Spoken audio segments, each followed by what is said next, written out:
Boxing King Media in association with Boxrow, here with John Ryder. John, the big fight is upon us. We're here, it's fight week, it's Thursday. How you feeling, man? I'm feeling good. It was nice to get here yesterday, obviously settle in, get the fight week started. Nice media day. Now it's nice to get the first head-to-head out of the way with the press conference. So I'm just buzzing, man. I'm looking forward to it now. Just go and get some rest, get the weigh-in done tomorrow, and then this fight night's upon us.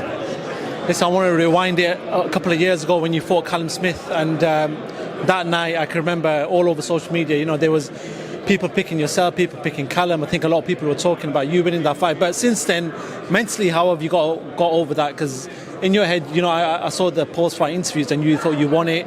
But how long did it take you to get over that loss? Listen, we was all hoping 2020 was going to be a good year, and I thought I'd go into 2020 and get a world title shot straight away. And obviously, COVID had different ideas, but it was a slow burner.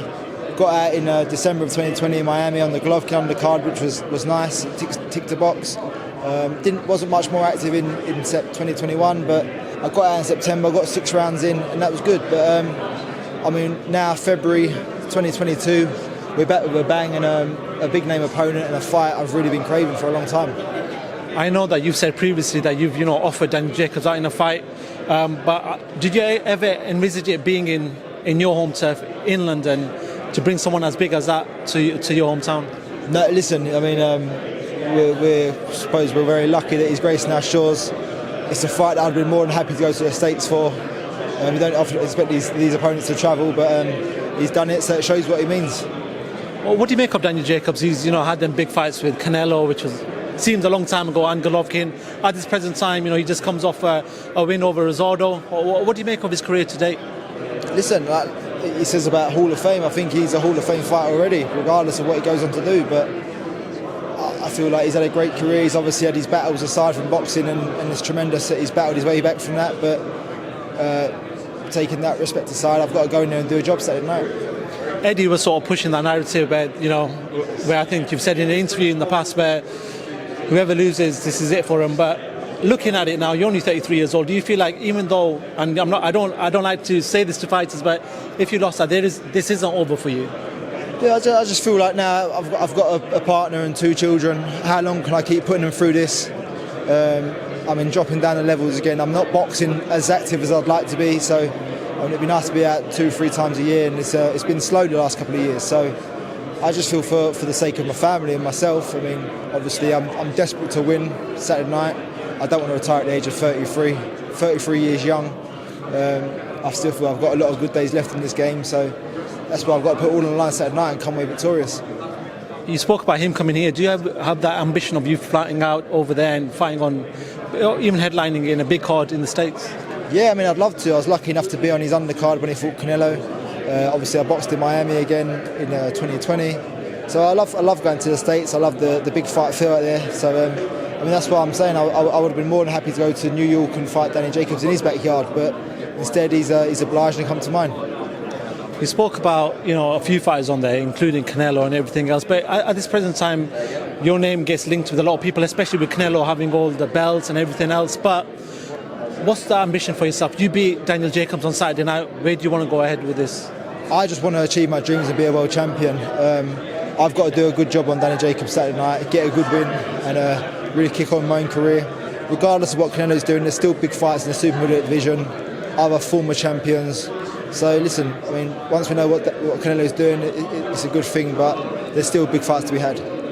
Actually, then, talking about Canelo, I do want to move away from yourself. There's this talk about him signing an £85 million $85 million 2-fight deal where he fights Bivol first and then he fights and that rematch with Golovkin. Do you feel like that's a good move for Canelo?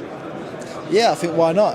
Go and clear up at 175. Then he's going to come back down to 168. So I mean, it'd be nice if he could go up to 175, stay there and vacate some of the belts at 168 and free up the title so people can fight for him. But listen, Canelo's the man of the sport, and he does what he wants, so whatever makes sense to him. There's a big fight with Charlo that people probably want to see as well. Would you think, well, when you look online, people, you can never say Canelo's ducking. When you look at his resume, he never really ducks many fighters. But was that the fight that you'd like to see over the 2 fights that maybe are proposed? Well, no, I see it as one apiece with Golovkin. So I think the third fight would favour Canelo a lot more now. I think he's really kicked on, whereas Golovkin's been quite stagnant in his career, having not boxed in over a year now. But I just think it's exciting for the sport. I mean, we're all fight fans first and foremost, so I mean, to see a trilogies always live up to great expectations. I mean, it might not be a Getty Ward, but it'd be nice to see the third fight between them two. Another fight I want to talk to you about, who fought last weekend, Chris Eubank Jr. There's a lot of talk from someone you know quite well, CONOR BENN. A little bit of talk. CONOR was at the media workout yesterday, and he said to a few people, listen, yeah, if we can make Catchweight, let's make the fight. That's a fight that I probably did it and Ryders is talking about today. But what do you make if them two did step into the ring, and if CONOR, could actually get up to Catchweight? Listen, I'm lucky enough to be old enough to have seen their two dads fight, given my age away there. But listen, it favours one more than the other. I mean, it's a lot easier for CONOR to go up to 154. I don't know how easy it'd be for Eubank Jr to come down to 154. I mean, he's not got much weight to lose now at 160, so I think it'd be tougher for Eubank Jr to come down to 154. But I think CONOR going anything over 154 would favour Chris Eubank too much. So it's tough. I mean, it's still early days. I mean, there's still years in their careers left. So listen, it's something we could potentially see down the line. What did you make of Chris's performance on Saturday night? To be honest with you, I've not watched it. I've seen the highlights. And I mean, it was good from what I saw. Obviously, Liam Williams took the fight up a lot, and I mean, there's a lot of needle there and whatnot. But listen, Chris did what he had to do. Just a final one on Chris. There's talks about Billy Joe Saunders has come out and said, listen, I'll take that fight. They offer me £5 million. If they were to actually share the ring, who'd win that fight in your eyes? Listen, I mean, it's all about activity, and Billy Joe's not fought since the Canelo fight, so who knows? But you got to go take a lot from their first fight. Billy Joe boxed brilliantly. I think he won it in the first 6 rounds and coasted to the next 6. But listen, time waits for no man, so if it's going to happen, it needs to happen sooner rather than later. Finally, John, Saturday night, your fans are going to be there. You're in such a big fight. What do you want to say to the people that are going to be tuning in on DAZN and also be coming to Ali Pali? Just thank you for your support. It's been a journey. I hope this journey continues past Saturday night and we go on to win world titles. John Ryder, it's a pleasure talking to yourself. No doubt I'll speak to you soon. Good luck on Saturday night. Thank you very much.